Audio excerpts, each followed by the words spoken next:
लाजा होमिन नैवं विवाहस्तु तदज्ञात्या सप्तपदक्रमम्। क्या जो ये लड़की 7 सत्य मनाएगी, क्या आप मानने को तैयार है?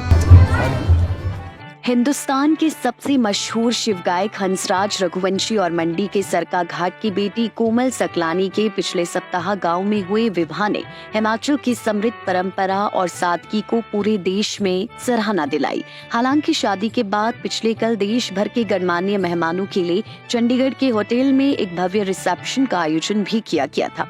अंबानी परिवार से लेकर बॉलीवुड के बड़े बड़े नेताओं और निर्माता निर्देशकों के चहेते बने हंसराज रघुवंशी 19 अक्टूबर को सोलन के बागा में कोमल के साथ विवाह सूत्र में बंधे।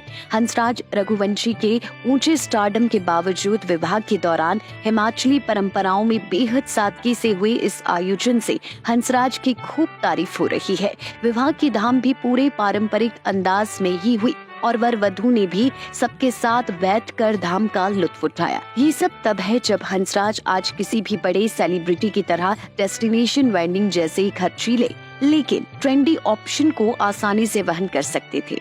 वर्तमान में बड़े बॉलीवुड प्लेबैक सिंगर के बराबर अपने शो के लिए चार्ज करने वाले हंसराज हिमाचल के ऐसे गायक हैं जिन्होंने बेहद कम समय में अपना नाम पूरे देश में बना लिया। साल 1992 में बिलासपुर के नजदीक गांव बागा में प्रेम रघुवंशी और लीला रघुवंशी के घर जन्मे हंसराज अपने गाने मेरा भोला है भंडारी गाने से सोशल मीडिया के जरिए देश की नजरों में आए और उसके बाद उन्होंने पीछे मुड़कर नहीं देखा। इसके बाद बॉलीवुड में कई फिल्मों में शिव गीत गाकर हंसराज ने देश भर में अपना फैन बेस खड़ा कर लिया। ये भी उल्लेखनीय है कि अन्य सेलिब्रिटियों की तरह हंसराज ने हिमाचल को अलविदा नहीं कहा और शुरू से अब तक हिमाचल की मिट्टी को ही अपनी कर्म भूमि बनाकर यहाँ से ही अपना काम कर रही है।